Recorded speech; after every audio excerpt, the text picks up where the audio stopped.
O ko kore ke hufanga hi ngahi whatapu to tonu ke whatapu atu i he pongpongini. Kai a tā mō ko e whainga maari e koe ni ke whakahoko atu ai e polo kalama ko ia ai pēsi o i honu aki na lalafo. Ko hingoa ko palusi na ua me i Salt Lake City Utah. Ia ko whitai tai leki mo tolo hono kotoa i he pongpongini.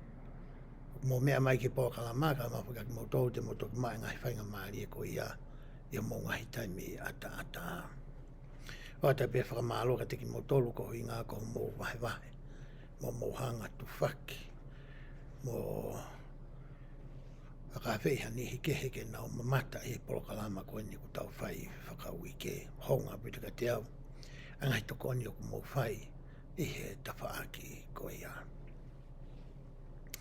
I hahoni ku tau wa o mai eni ki he whakaosi ko ia o ETAU. Pea he tau sio ko ia ki he kamataanga o e pēsi ko e ni. Ko e tau a ki e mahalo hono tolu ka pau tonu e kumanatu. A hono whakarere o e pēsi ko e ni. Pea nei ai uhinga mo e tau mua. Nei kei ki ai ha amanaki ia. E toi lahi angi ni ihi te nao mamata i he pēsi ko e ni.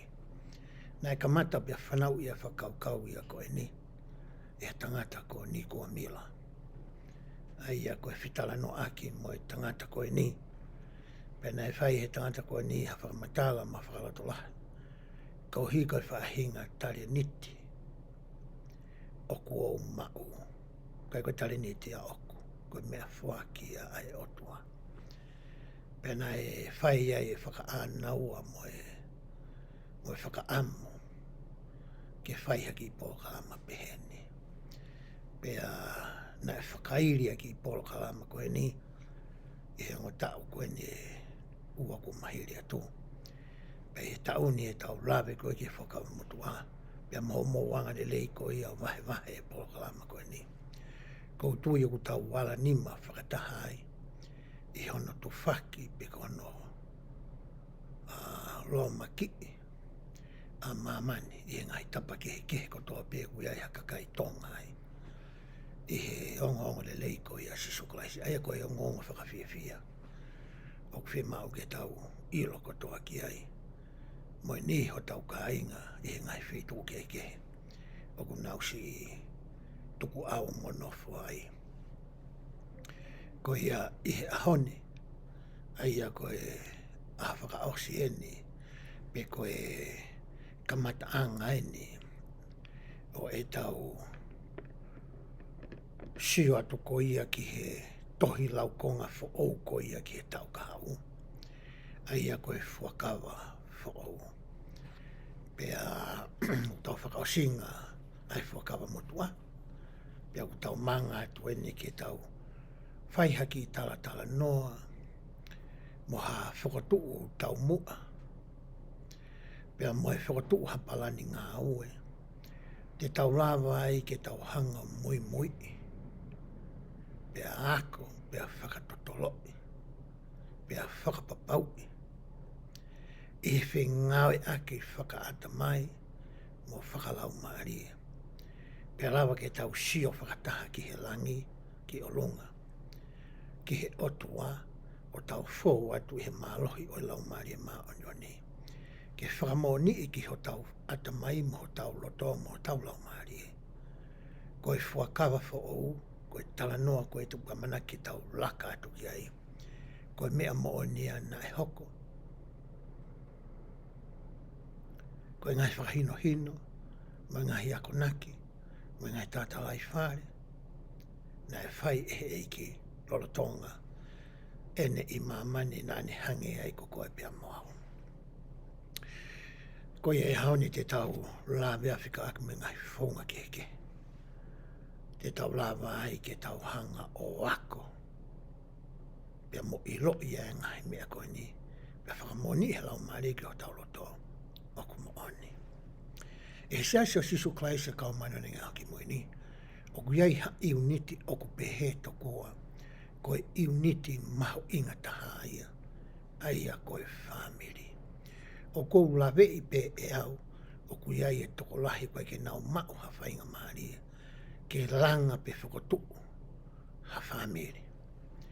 Pea kuiai ai tala ofa ia ki heni ihi ko ia, o ka pau te nau mo uianga tonu I he ongaunga rei.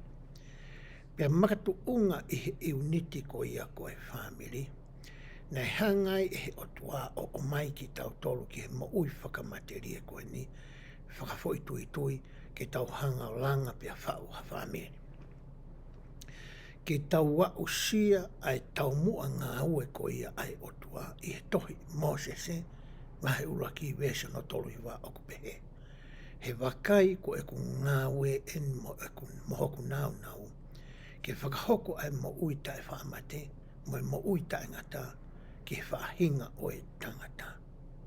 Ko hinga ko pe whaahinga o e tangata, ke kau ai mo kakai whiwhine, mo e whanau, mo e kakai kotoa pēr. Pene hanga rewa e he otua o awhioi. He kei lava e he iuniti ko e ni ia te ia pe. Ke ne a usia, ai mea ofa mahau inga taha ko ia mo I tau mua ngā ua ai otua, ta e kau ai a hono pure anga pe ko hono siasi. I he ene pehe rewa, na ne toi hanga whakafoki mai a ene o ngongo le rei, aia kono whakafoki, whaka osi mai o ene o ke jatai meto e toa ai. Nā ne whakafoki mai ia I he palofita ko ia ko o Josefa Samita. I tamina ni mamata mea haa mai ai I he tau tahawalu ua noa. Ko e kamata anga ia hono whakaawa I ngahi matapā o e langi. Pea lawa ke ea hawhe tūtaki whakahanga tonu me he whaahinga o e tangata pea moe otua. Pene hono uhinga nai o mai ai a hono siasi. Ke lava e hono siasi o toko nii ai iuniti koni o kou tala noa ki ai. Na moe ni I whakapoi tui tui ko ia o kou tala noa ko ia ki ai. Ke na wa usia ai mo uita e ngata mo e hake ki he poreanga o e otua.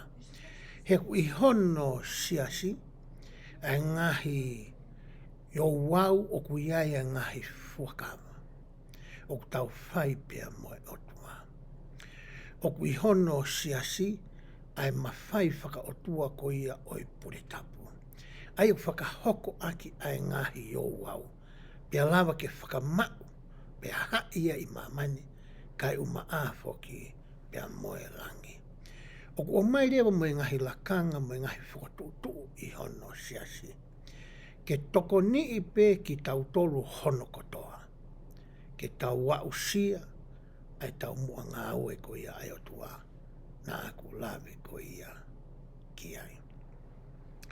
Pene o mai rewa mo ene wholafola. Pene o mai mo ne kau apostolo, mo ne kau palofita. Ke nau hanga o a koi ki tau tolu. Ke tokoni ai ni ihi ko eni, mo ngahi mau anga tokoni ko eni, ki a koe pia moau, ke ta hoko ai o hange ko kalaisi. Ke ta ulungaanga whakakalaisi. Ko hi ke ta lava ke whakahātu ai mama ko ia ki mamani, ki hini ihi ko ia o kutau whiohi whakaaho pia moki nau toro. Pia ku whengawe aki rewa ai siasi, pia moe whamiri, moe kāinga loto, o kuna ngā ue whakata. Ke tau wau si ai mo uita ngata, pia moe tau haki aki. I he whakakau ko ia, o mai ai ki tau tolu, ki he tau ure soni ko ia, I he ahoni. Aia koe te whito moe tau mua ko ia whakatu mai, e re soni ko e ni I ahoni o pehe. O ku tau FATONGIA aki e tau wako. O ku hinga ia o pehene.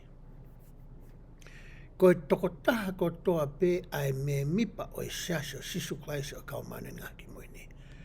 O tatau ai pe ki he whanau ware ware, o aluhake ki he ke nau tolu matuotua. Ko tau te fito I FATONGIA, ke tau wako whakafoi tui tui ai wholawhala.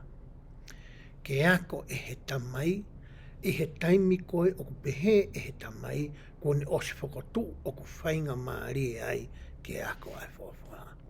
I kai ke ngā tai, o ku wako e he whae, pe koe waifi. Ai wholawhala, I he nehanga whakatu ha taimi te e pire, o ku whainga maari ki a teia, I hono ngahi ngawha koe waifi mo whae, ke ne ako ai wholawhala. Ko lahi e taimi ko ia o tau whakamoreki ki hano ako whawhala, o mai whakafoi tui tui pe ia ki a koe pe a moa. O koe ni ihi ia hange ko au, o kui kai whoki au toi ngāwe paanga, ko retire au me ngāwe. Pe e lahi ange hoku taimi oku I he taimine, I he taimi ko ia nā ku kei ngāwe paanga ia. O kuia I rewa e tau whanau iki a tau tolu e whie mau, e tau tokoni a tau tolu ia, ke tokoni iki nau tolu I he nau wako. Pako e tau whanau koe ku nau lawa ko ia o lau konga mo lau tohi. O totonu ke tau tokoni iki nau tolu ke nau whotuha nau taimi te pire whakapoi tui tui. E taimi ku nau pehea, ku nau ata, me nau ngahi mea whakaako, me nau ngahi ngaoi koe I api, ke nau whakahoko ai, e nā wako o whakawhamiri. Pea osi ko e nā wako o whakawhoi tui tui ko ia. O kuia I rewa whainga maari o ku mau e he husepani ti moi waifi, ke nā hanga o are ai, ke nā whea rea aki. I he mea ko ia na ana ako. Mo mea ko ia na ana whakatotoloi, mo mea ko ia na na whekumi ki ai. Pea na whe wahe aki rewa, I he na whea rea aki ko ia. Hiri ko ia, o kuia I rewa ai whainga maari e ia, o ongo mātua, ke whai ai mea tatau mo e whanau, whakafoi tui tui, pe whakaluku fua. Ko whakaluku fua au tau whawhai ia, e he tau e whiawhi whakawhamiri, pe taimi lahi whawhai he ngai whamini I sāpate, me ngai whamini I he monite. Tu o taha ia tau wako whakaluku fua ai, e tau wholawhola. Wai taimi lahi koe ngai whamiri, e nau kai e whiawhi, pe koe nau kai pongpongi ki mua ke mawahe whanau ke ako, pe ka nau kai e whiawhi ki mua pe maroloi whanau, o wai ki taimi ko nau to e sio ai, pe nau wheare aki ai, whakaluku fua, o whikawaki mai mea ko ia na nau wako, whakafoi tui tui. O ku hinga ki ai ai te whito koe whai koe he taure soni. O be ai koe ia, koe FATONGIA ia o ku o atu ki a koe, pe a moa. Hei kai ke pehe ke whai e au e ku ako, pe a whakaoho ware pe ko mau e hoku hoa au ku ai ilo ko ia o ko mau. Pai ke pehe anga ia o e mea koe mtautala noa ki ai. Kono hinga pe mai ai, ko mea ko ni whakafoi tui tui, ko FATONGIA whakafoi tui tui oki tau tolu. I he ene pehe rewa, o ko tui o ku mahu inga au pito, ke tau hanga o taimi te pire. Haki taimi I he aho, ke tau wako ai wholawhala. Pehe tau tala nua ko ia I he aho ni, te tau lawe whikawaki mai whahinga ako whakafoi tui tui ko ia, o ku totonu ke tau whai. Koe konga uruaki ko ia pe koe te whito I whakakaukau o mai e here e soni o I wikeni o ku pehe. Pe kou ki hanga e au di riu sini, me he whama me he te whito koe u asiatu I ho mō ngāhi tohi re soni o ku pehe. Ke tau wako mo oni me he whakamoi, me he ene whakahino hino I he ene ngahi ako naki, pe mo ene ngahi sipinga ko ia o ene mo ui. Ke tau wako mo oni me he whakamo ui, kua pau ke tau tari ene whakaafe ko ia.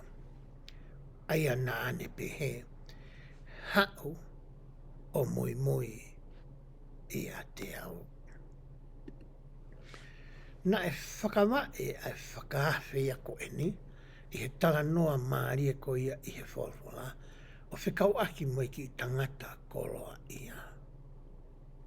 Aia nani unu mai ko ia o eke ange ke eiki. Ko e hae mea te uwhai, ki u mauai ai pore anga. Pea i he whipotala no aki ko ia na ana whai. Na e hange ko hanga e he tala vou ia koa ni, o tauhe ngahi whikau ko ia, na e uhinga ki ai whakarea ai eiki ki a te ia. Pea na e hangarewa he eiki o talange ki ai, sai. Ko mea whakamui mui en te ke lama ke whai. Ke whakatau atu ho ngai koroa. Pea ke hau o mui i a te au.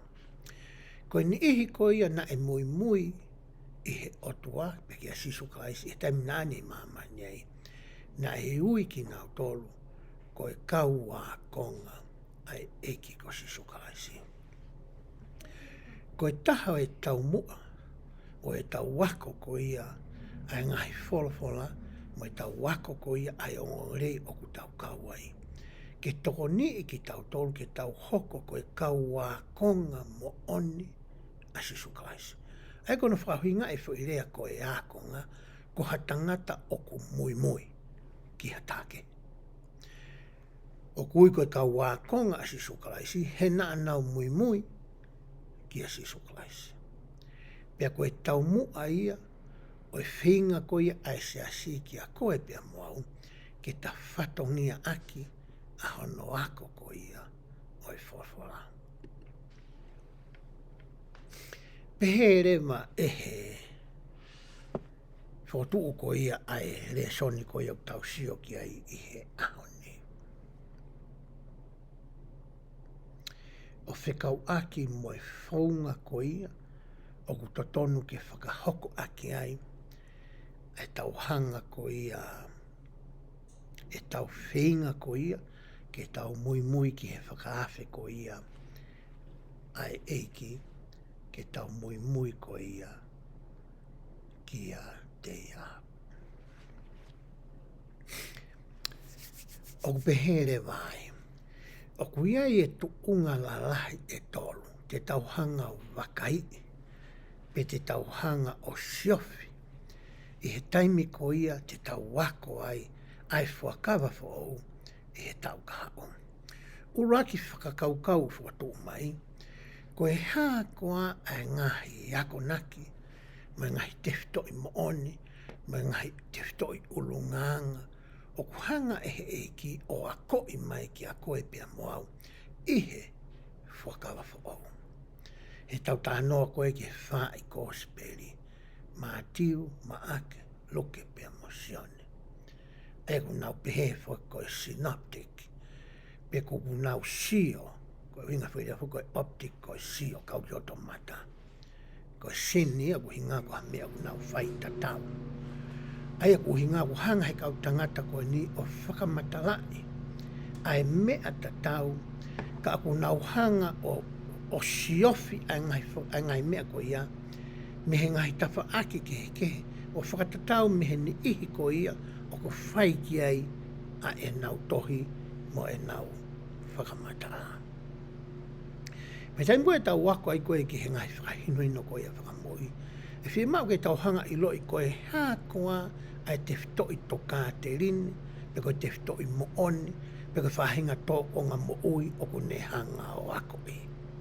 Pa te tau lawa rewa ke tau o mai ha whakatata, ai o mai ko ia, e he soni ko ia i he ahoni, i he wikendi ke tau ngawe aki. Ai ko whakatata uraki, o ngā to o mai tohi mātiu, wahe taha walu, vesi uruaki ki hono ni mā. Pea ko loto pe ke uhanga lau atu ia, ke tau sio ki ai. Tohi a mātiu, wahe taha walu, vesi uruaki ki hono ni mā. O pehe ai, a hono whakarea.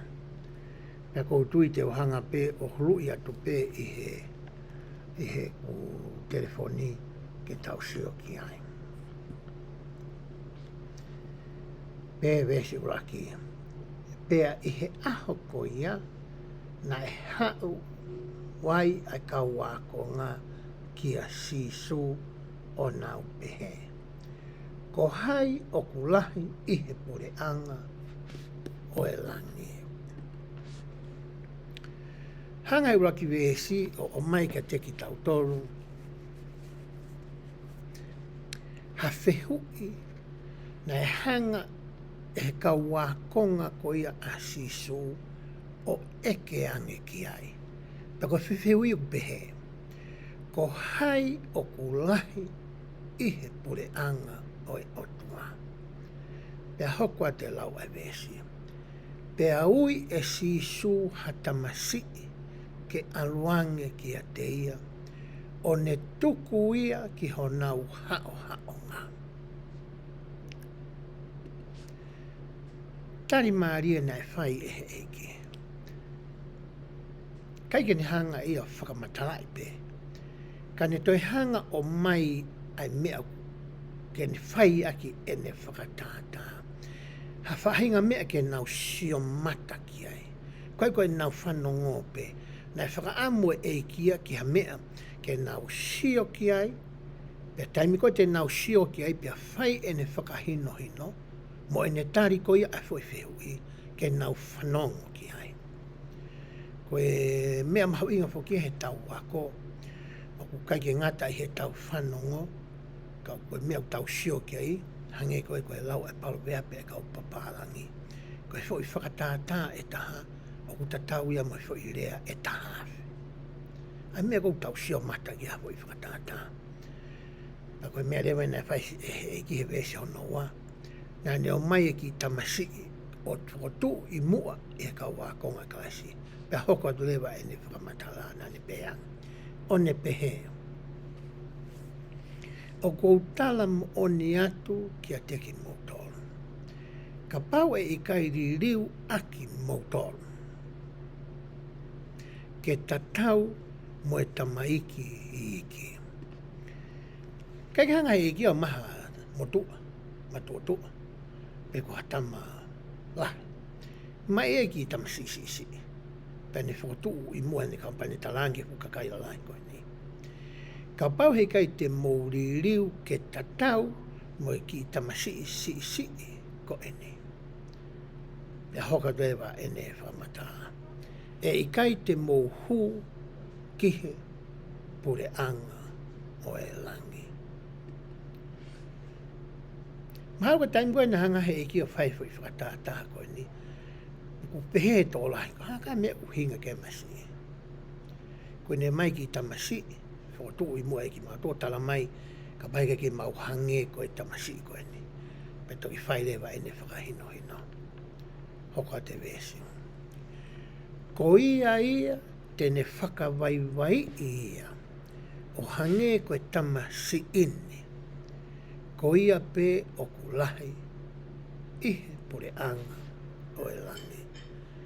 Pea ko ia tene mau ai tamasi pe he I hoku hingoa o pune maua. Hangarewa e he eiki o mai ai ki tamasi koe ni. Whakatu I mua I he kakai koe ni. Pane talange rewa ai natula ai kehe ko ia o te whanau I iki pa moki tau tōla lai. He koe whanau I iki, koe whanau ia oku wanga mai. Oku loto whakatō ki lalo. Oku ako I ngofua, oku nau pā ngofua. Oku I kai ke nau ita whakamolokau. Hanga he ki o whakahoa ulunganga, pane tahangi. Ko ni hu nau mai ulunganga koe ni. Ko ki nau tolu ia. O ko anau tolu. Ai pure anga o langi. Ko ia kulahi koe. I he pure anga. Pe hoko re whakamatala ko ia. E tau reso ni. Ko ngahi ako nake nuhanga he eki o mai. Taimim tau sio rewa. Nai hanga na e sisu klaisi o mo ui aki. Ai ako naki ko ia nani o mai ko ia. I he tohi koe ni a mātiu wahe tahawalu.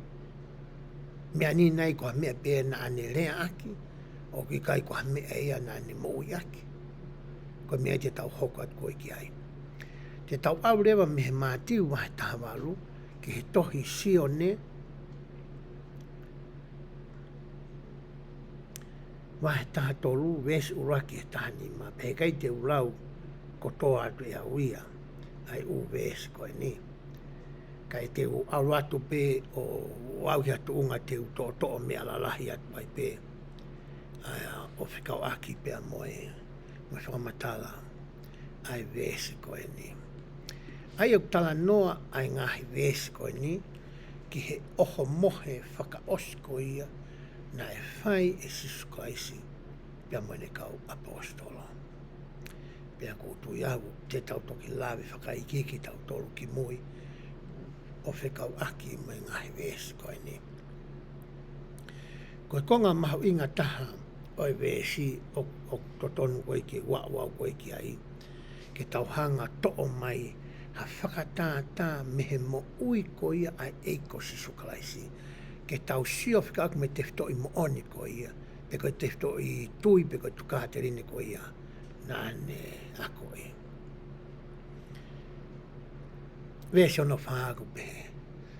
Nā e tū hake ia mehe oho mohe, a peke o rat peke tau sio peke ai.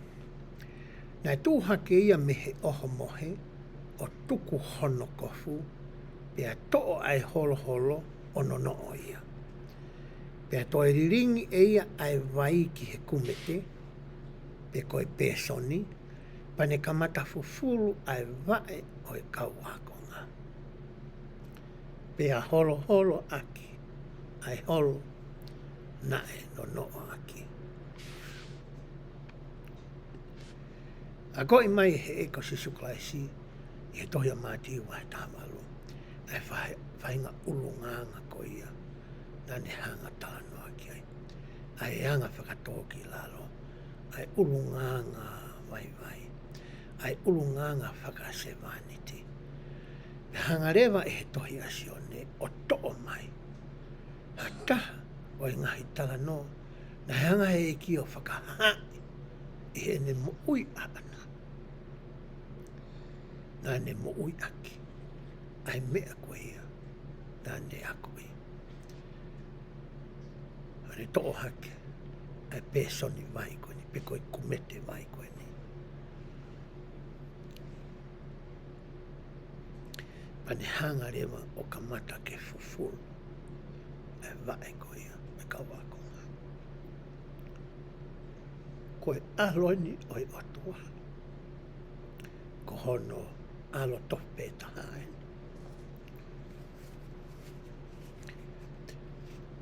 Koe totaha peni, haua totaha peni mo ui he mama koe ni. Hanga he tangata koe ni o whakahai ki he kau apostolo. Ai whainga tefto i mona ne tala noa ki he toi koe amati. E hoka toke lau ai tala noa. Tem koe na hawa pita ki ai wesi ono no pehe. Peke toi lawa tu pehe.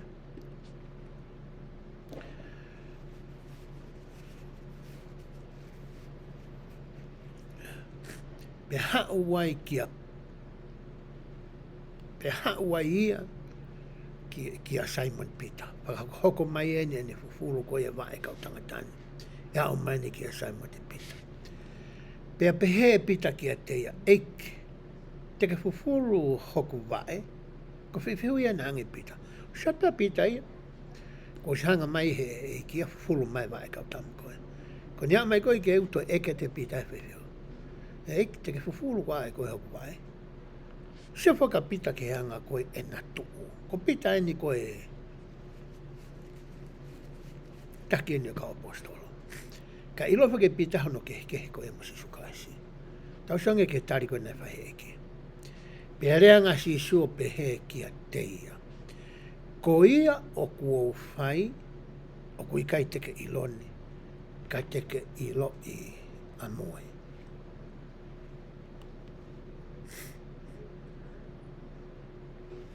E pehe e pita kia teia. E i kai au pito teke fufulu hoku mai, Pe talange si so ke teia.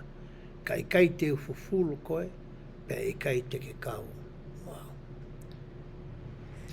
Pe pehe sai mone pita ke teia, eiki. Kai ko hoku wa epe, ka hoku ni ma, mo hoku olo. Pe kou tui te ki toki whaka ose koe, ai fo i talanoa. Koe mea au whaka amu ki ai whaka kau uraki ko ia o e resoni. Ke tau i lo i mo oni a kalaisi. Ko pau ke tau tari e tau tolo e ne whakawhe ke tau hao mui ki a te hoko ne kau wakonga. E tau tari koe e ne whakawhe pa tau whingo koe ko i lo i asisu kalaisi. Ko pau rewa ke tau whakamoreki ho tau taimi, ke tau hanga o ako ai fuakawa fo au, aia koe le koti a ko o mai, o ne hanga whaka auririki mo whakamatalai, ai ngahi ngā ue na e whai e eiko si supaisi, lolo tonga ko ia ene i mamani.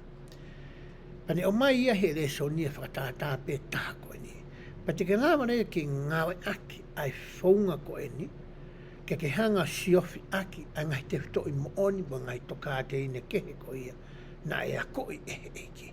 Ke tomua i loi a toka te na ne a koi, i loi ha whakatātā pe ko whai taki anga mehe mooi a kalaisi na ne hangai o whakaao ngai a te whito i mooni ko ia. Anu tau tānoa ke he ahoni. Pe ko whihui whakaosi rewa o whotoa mai ehe e whakaukau uraki o ku pehe. Ahi ai mea na ake ako.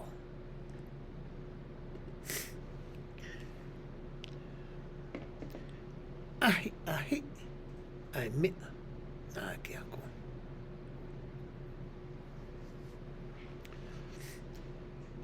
I he anga ko ia ai tui whakasai e nisi. Ko nau tui whoki nau tolu ia, ko pau ke nau hanga e nau tolu ahi. Pe koe whoi rea ko experiment. Nau experiment, mo e ngahi mea ku nau whakakau ki ai, pe koe ngahi ekuesa, pe koe ngahi equation ku nau whakakau ki ai. Pe nau hanga rewa o ahi ia, ake e nau ngā ake a mea koe ko experiment. O mai ngahi mea koe ia o ahi. Mai hui nau tolu mo aike nau pekusio peku nau ngā ue. Pe os koe nau ngai ai koe hae ola ko ia, o e mea ko ia nā nau whai, o kun hanga he ola ko ia o whakamooni, ai fo i whakakaukau na nau kamataki aki, pe hanga he ola ko ia o whakaikai. Koe uhinga e mahu inga e mea koe ahi. Iho ahi te ke lava ai o mau ha whakamooni ki holoto. Whakafoi tui pa mehe lau maari i he ola ko ia o e ahi i ko ia nā ke whai, pe oku mooni koa ai mea na e whai ki ai ako naki ai eiki pekai. Koe whonga pia taha te ke iloi ai. Ke te whainga whaunga ia. Te ke ako whakaata mai e ko ia a ngai. Ai ngahi ako naki ai eiki, te ke lava ko siofi, pa ke iloi mo whakatoka ngai. Hangahi sipinga o ne moui na ne moui aki a ngahi te whtoi mooni koe ngā. Kakapau ke loto ke ilo ia te koe, ke whakapapau e koe ia te koe o ku mooni a ngahi mea koe ni. Mea koe whi mau ke whae koe ko hanga ahi. Whonga pia taha te ke ilo ia. He kei te ke ilo e koe ia, i hatala no atu e hata. Nā no si hanga e o ahi e mea koe pani whakamoni, a hono mooni. Kei te ke ilo ia e koa. Peko te ulama ke o atu e ngai whakatātā me he taimi nā hoko ai koe piso pe. Pa mantui mau pe koe ngai whakatātā o kou o atu. O kui kai ke uhinga ia, ke pehe o kou saiangi au ia. I hata, i kai. Ko hinga ko atai whakatātā koe ni, koe tautala noa ke mea kui koe ahi. Ke ahi ia nge, pe mo oni koe mea pe kai. I he rocky activity ko ia ho mau ti he hoko ko piso pe. Temne osea activity ko wala au ke pelo sea. ke whakamau e whare. Nei ki tu hola kau pure tapu, hange mau nau ki o ware, whaou ia, i hataha, o kune mau ai lakanga, mo e tuunga koe pisope, ke ne kamata, ke ala ke whakamaa ai whare rotu. Ko hamea koe ke anga maheni tokua, ai ka anga rotu ke sio o whakahoko, e hataha i he tuunga koe ia. Ke te mwene kamata ki upelu ai koe sea, kamata ke ala mai ai kau pure tapu. Ko hinga ku nau si, ki o nau taki. O kune hanga whakahai, i he ene mooi, ai ulungaanga koe ia. He koe whakaamu koe a kau pisope, ke whakamaa whare lotu, ke ako e kainga lotu, ke nau hanga whakamaa whare lotu, e hiri ngai polokalama, whakawhamini, pe whakawoti o whakawoko ai. Ka kuhanga e he taki ia, e he taimiko walai o pelu ko ia ai sea. Pe ala ki he pulumu pe koe veki me. O kune talaange ki he kainga lotu. Ka pau o kou lava e au o whai en. Ko e hae mea te muta e lava ai ke whakahoko ai ngau e koe nia. Nau toki whanongo ki mui ki hatala noa haongo mātua. Kai ke na wot na oe iau. Na nawangi ke mau activity. O pehe e he tangata iki ke wheneki. Maarie ai taki pe koe sipinga ku tā e he piso pe koe ni. He oko mui mui ai whangasipi ia i he tau i sipi i lelei. O hinga pehe e ku tala noa ko ia ki he ahi ahi. E he taimi koe nā ku pisope a ina, mai whuka ku tesi mo wanga maheni pe ke ai kainga loto. Ho mo mea koki o pise pisope. O ku ke mea ke pisope ko taut ko ia. O ku ia e tesi a ku ne hanga wahe i koe mei he pisope. He au mawhainga maaria ke wako e whikau aki mo e whaunga whakataki mua a sisukalaisi. Ko tohi ko ia na e whau ia e he sias ko e ni a sisukalaisi ka manela ki mui ni. Na wao mai ki he konga ko ia o whikau aki mo e tautu anga pe ko e official pisope. Na pe tangata whau tohi ko e ni.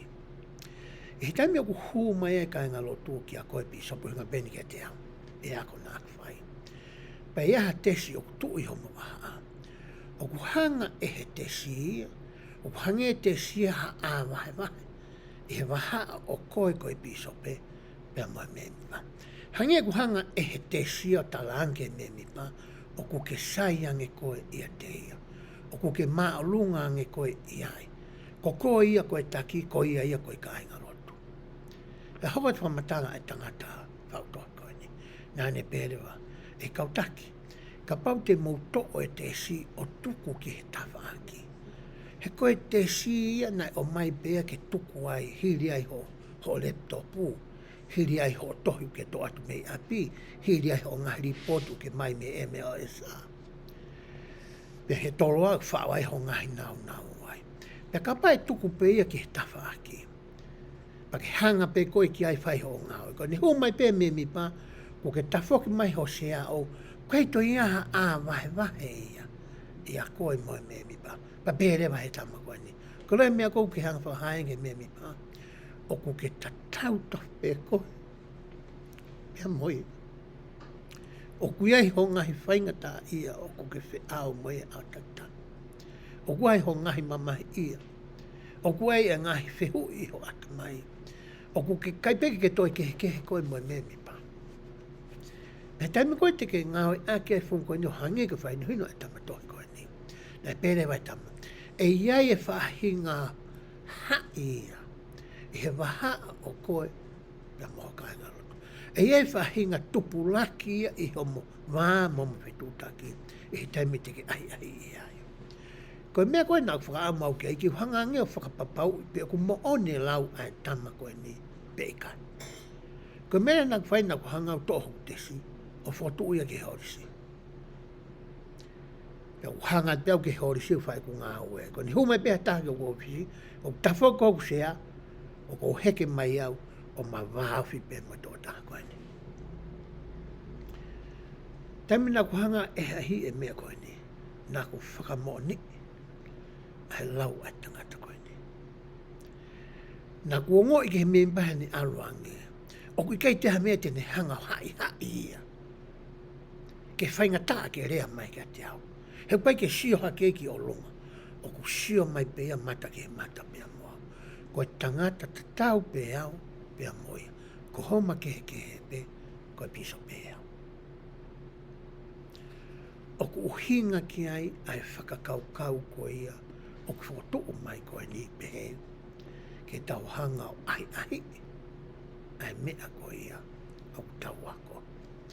Pe toki pehe rewa he whaka o singa o e whamatala e konga uraki. E he tau whenga ko ia ke whakatupulaki ho tau tuunga ko e a konga mo oni ko ia a e ko sisukalaisi i he ako o tau mai o totongi tau hanga whakatoanga e ngai mea ko ni uraki. I loi ai mea o ku sii e tau whakahoko. Ka pau o ku tala noa ai mea o tau ako pa ni ako i maha te whito i whakakaukau. Me tene tala mai ha tatoka tēnu pehe. Ko e hangu tau tāno kai ka loto maula alo mea ngā vai he taimini. Ok, histe. Pea tau hangarea whatonga ai. Ko e fwoi te whito i mo onia ko ia. Pe koe mea koe a usi ia ke whakahoko e au he kumopoi. Whia mau he kua koe ke honga whakatuanga. Wai mea e lahi kua ngā e ko whai he kumopoi. Ia e mea ia lahi au pito. Ia e mea e tātai ta. Pa ia e mea ni kai peke whai. E whia mau ke honga whakatuanga. Koe hānai ai mea ku hoko i he kumopoi. E hoko e a konga ka laisi. E tami koe o ko i lo i pau whatonga i ai ngai te whito i mo oni me ngai tukani u tānoa ki ai whakawho o. Te usore ka te au.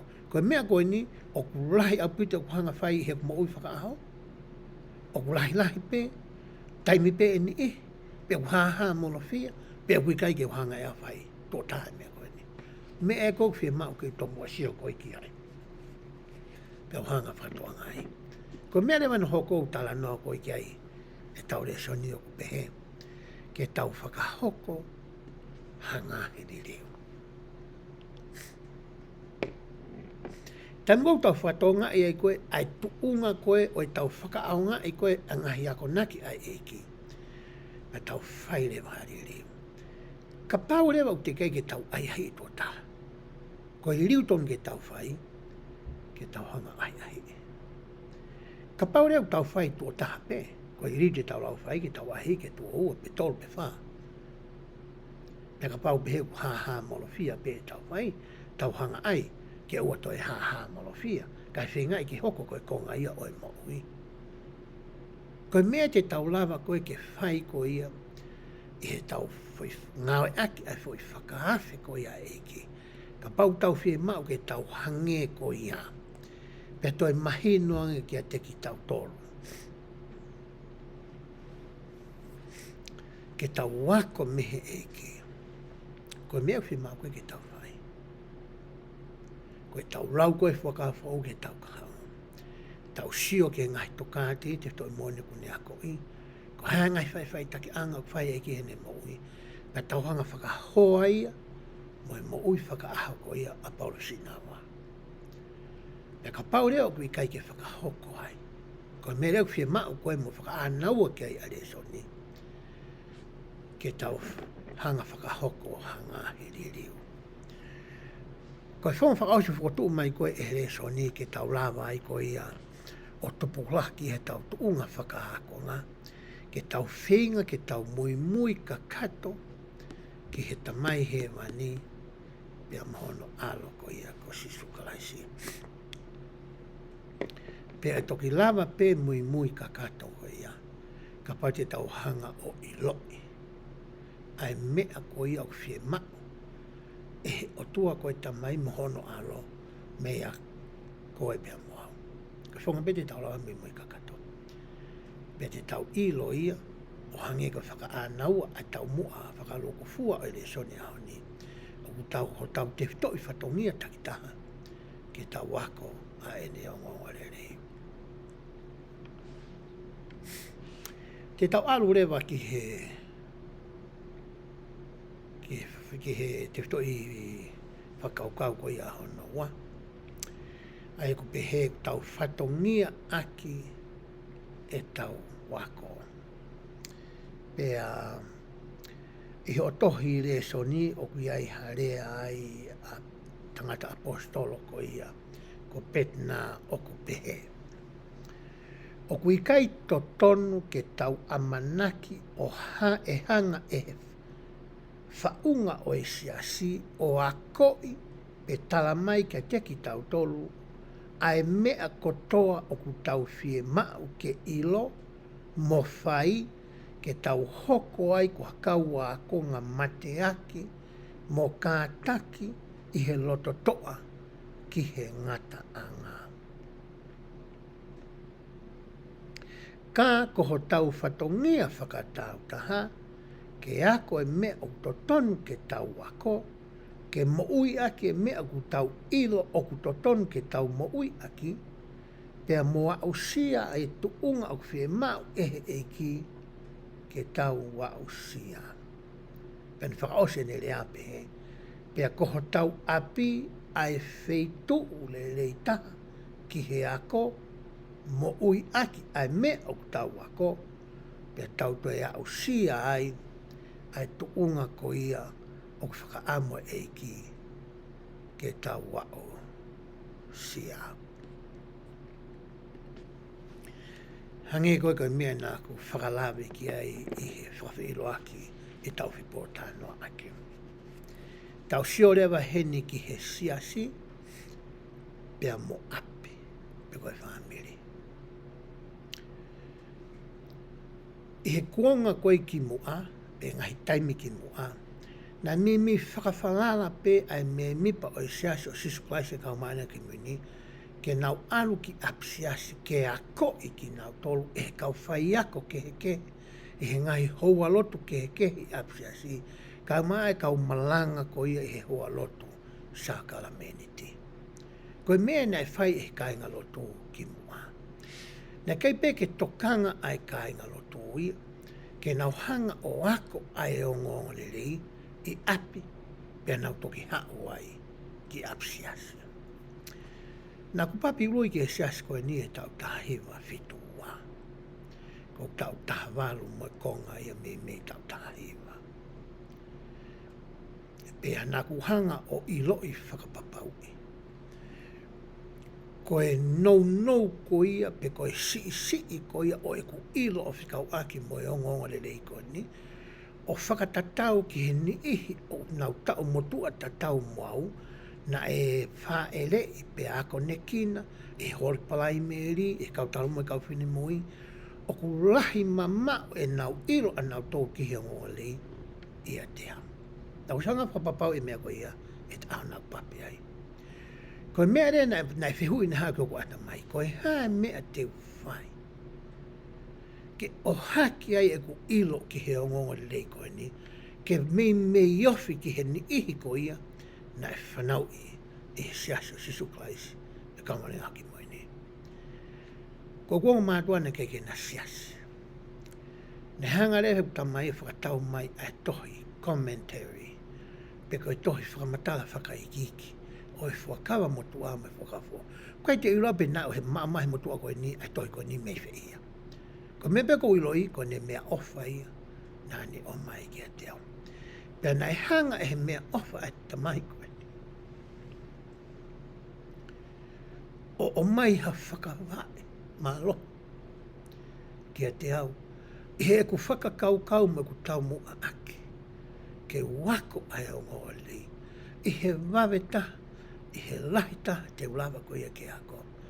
Ke aruhake tokua e ku ilo ki hatuunga ke uongoi. O kua kau, whakataha mo i kāinga rotu i he woti mo wheitu nā aku iai. O i kai te nau sio mai kia te au, o whakawahewahe i au, o peheu kai te ukau moki nau tolu, ko hiu kai ke ilo ha mea kau ke hisia sena. Ko e taha e uhinga, nā ku whakaukau i ke ualo ngā whawhai whikau. Nā ku ilo i koe whaunga i a taha, tene toko ni i au, e he ako ko i a te whai. Ka te utato ha mea whakaori nā ku whatoka ngai. E taimi koe nā ku ualo ngā whikau pau whoki mai, e hoko atu e ku ako. I he ngai mea whakaata whakalau maariko ni kou tānoa ke. Nā ku whatonga he taimi koe i a ku whai e ngahi resoni, pe koe ngahi whepo tala noa aki. Koe ni ihi koe he tau motua ta tau pea moau. O kui kai ki hanau fu ilo fe anau tolu ia, ki he sias koe ni, pea moe o lelei. He kona uhingana nau tupu hake pea nau tolu i ha ata kai. Aia na e ave pe ia e mamo tet nau tolu ki he lotu. Whai pe whawhamiri. Keke nau fu mahu inga fe ka ki nau tolu ki nau wako, ai o ngongo lelei. Koe mea ia koe na kuhanga whakatukanga e. Ea. Ai na kuhanga rewa o whakapapau i ai. O hange koe mea o whakaamu ki ai. Ai apostolo koe nia. Ko api, koe wheituu totonu pe ia, koe wheituu lelei taha pe ia, ke whakahoko ai ahono ako koe ia oi o ngongo lelei. Mea maari i he ahoni, ki mua ko i he koviti taha hiwa, na e awhio i he otua ia, e kei te whaiha lotu ia. Pane o angerewa ki he palofita, hapolo kalama fo. Ke toko ni i aki ai kainga lotu. Lolo tonga ai fo i tau ko i e taha pe ua, na kei ke tau toe lotu ai. Pe koe polo kalama inu tau whai ko ni hao ni, ai hau ko i a mui a te au. Aia na ririu rewa e fo e koe sini pe koe e kuesa koe ni e he eiki. Na hangi eki tangi palofita, talangi kainga lotu. E peheni ai hoko atu koe ni mehe taimini ka leu toi ririu mai. E hoko a api koe seni tāia. Koe uho ia, koe apitanga ia, e uruaki ako ai, e he tangata, se pāniti, moe waifi, moe whānau, moe whamokopuna, ai o ngorere. E whai e api. He kurahange taimi koe tau tolu i api, ho tau taimi apsiasi. O o taha pe tau tau ki he lotu i sapate. Koe aho e ono koe he wike, tau i api tau tolu. Ko hinga pēa e tangata koe ni, koe wheitu rei taha pēa, ke whai ai koe ai ako. Pa tamua te tau aluata i koe ki apsiasi. Koe mea rea kau whai a koe ia oku whai, ko hono whakalahi mai pē. Ai mea koe na tau o atu. Pe te nau hanga to e whakamāmangiai. Ha mea nei kai ke mahino le reka te ki tau tolu. Pe te nau lava ke tāri, ha whehui. Nā tau whepaki moia i he tau whakaukau i he ako nā tau whai. Ma toki lava rewa ke whengawe aki ai a api pea moe siasi. Ko e hinga ia, o e whui whakaukau ko ia hono. Te au whotu mai whakau hono wā, hangahi potwhola ke tau tala noa ki ai. Pea te lau pe mahalo, pe te lau kotoa, pe te lau pe hani i, e ngai whola koe ni. Te kamata me tohi toka te rini mo e ngai whakawa. Wahe ni mawalu, vesi wā no ki he ua walu. Pea te whenga peke o hanga tuku atu i he ke mo mea mai ki ai loro tonga i kulau atu.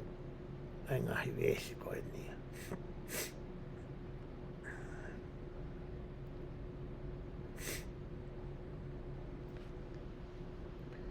Pehe vesi wano. He wakai o kui kai tau mo au ki u whikau i he mea kotoa. Pe te upe ke u whikau i ki mautolu i he mea kotoa pe. He ko ia o ku whakamālohi pe whikau i pe tautou talaange ki ai i he ngahi mea kotoa pe ko e tamayo eiki whakapiko piko ia. Ka kui kai ko e tamayo eiki anga whakapoto poto. Ko ia he ikai tene mao hatotongi. koe mooni o kou pehe, o ku totonu ke mou fe mou e kina, ai tangata i he hori lahi, i hanga awele lei. E whai ai ngahi mea lahi ko e nau whiri tau ataina a nau tolpe, pe a whakahoko ai, pe whakahoko ai mā oni lahi. Ko e kore whokia, pera moe te whito i whakakaukau ia ko tau FATONGIA. Pau kai ki to tonu ia ki hanga taha whakamalohi i ki tau tolu, ke whai ai ngā aue koe ni. Pe tautou whakakou na i ki tau tolu, pe tautou tala mai ka tau tolu. Koe tu hake whai a ko tala mai, ofa beke mou lauho mou leso nipa mou toki o mai, koe rea mai e ngahi kau tangata malanga, me mua, kore mai e beke tau wako e whofola. Totonu ke tala mai tua tahape, o hange koe mea tau tala noa ki ai, pia tau ngā unu rewa, o whakahoko, ai FATONGIA koe ia. O hange koe ke mea nā tau lawe koe ki ai, ki mua. Tuke tau toi lātu peha pot whofola. Eta. I he toan mai whakawa pelo tonga i tau iai, te tau usio ki he toan whakawa he walu, i he vesi te au taha walu. Bea,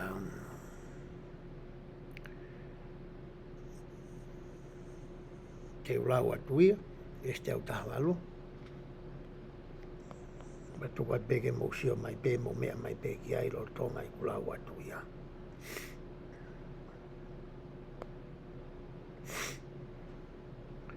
Mau kau e nia he wahe loa au pito. Ko i peke ukumi hake vesti au taha walu.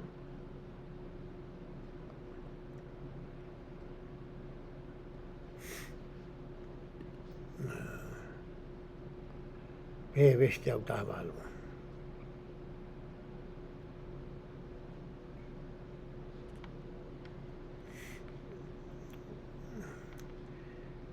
Pea koe uhi o kui kai ke mau e ka kai ko toa pe ai tui. Mo whekumi whai werenga, pea wheako aki e a teki mo tolu, a ngahi rea i oe poto. Io, mo whekumi me he ngahi tohi le lei taha, a ngahi rea oe poto. Mo whekumi ki he ilo, io, ki he ako, pea i he tui whoki.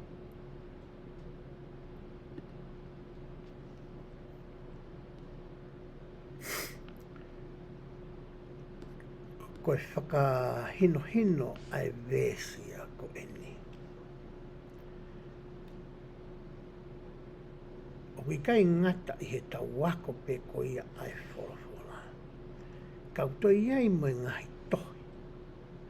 Tene lama ki toko ni i ki tau tolu. I he ako mo e whikumi koe u tau whai, ki he ngahi poto whakalau maari e ko ia oku to tonu ki tau mao.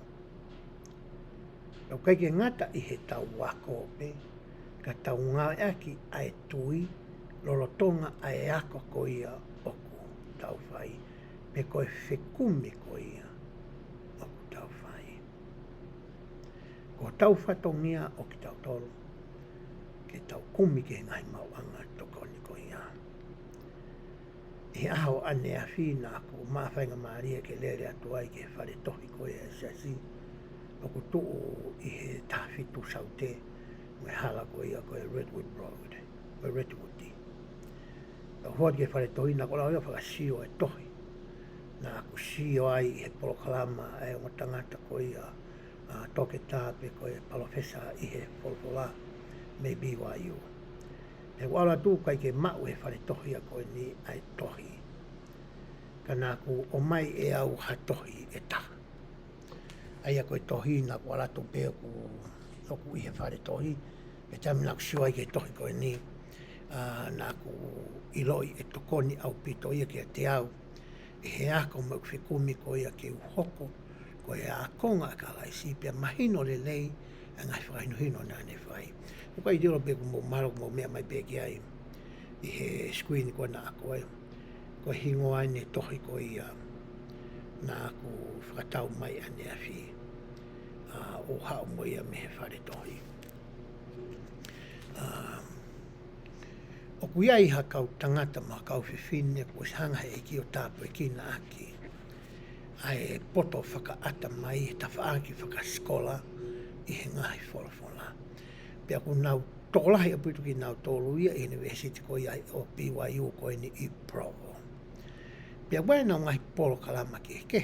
Ko du wai ni tokolahi nau hanga wahe ngahi polo kalama ko ni. Kai ke ngata i he ngahi video, ke he ngahi podcast, pe ko i ngahi wai me ngahi podcast ngahi lea peu te la peu whanongo ki ai. O ko mawa toko ni a tahte taula whakao ngai. Ko tohi ko ina ku whakaari atu mai ngahi tohi ke. Ko ngahi tohi le iau tala noa ki ai pot whola ko ni. Te taulawa ke lau mo ako, ke toni i koe pia moau, ke toi mahino angi ai whakawa who ki he tau kahao.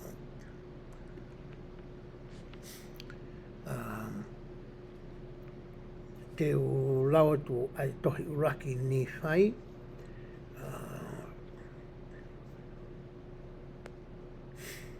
pia osko ia mahalo, pati utuk lau whakate tohi ka semisi. Uraki ni whai wahe hongo furu,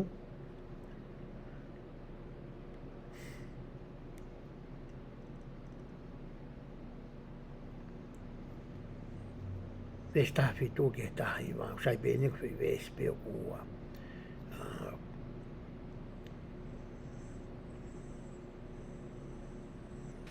be te hanga ala wa te ves tahi tu ke tahi wa pe ves tahi tu pena hoko pe ko au ni fai he hile ku whanongo ke ngai rea ko toa pe tamai ko e ako naki mo tala no ane tamai ko ni ari hai ai ne kau ke ngahi mea na ane mamata ki ai i he mea ha mai, ka maafo ke ngahi mea na ane rea aki e maalohi, o i lau maari e maa onioni. Ai koe maalohi na ane maa i he tui ki he alo e otua, pea koe alo o otua ai misaia. Ai e ha ere mai ko au ni whai na whaka amu foki ke ulawa o mamata, mo whanongo, mo iloi, a ngahi mea ko ia. Tala noa ai tamai ko e ni, a li hai ki he whoha ko e ni a ni whai. Whikau aki mga mata mea hamai mga ki kite, o whikau aki pia moe alo e otua, ai misa ia, asi sukais, ai a ha ere mai. Ko mea na e hoko ki he loto o e whoha ko e ni, na ane whakaamu ke ne lava, ke whanongo, ke ne lava mamata, pia ne iloi a ngahi mea tatau ko ia na iloi e he tamai ko e ni. Ko mea nai whai koe ni e tama koe ni. Hau katu e ne lau. Ilo e ngahi mea koe i he maalohi o lau maari e maano ni. Aia koe mea whake ai o tua. Kia teki nau tolu pē. Ko toa pē o whekum whai werenga kia te ia. O tatau ai pē he ngahi kuonga imua. Pe hange koe taimin. Hange koe taimi tene whakahai ia ki he whanau. Ai tangata.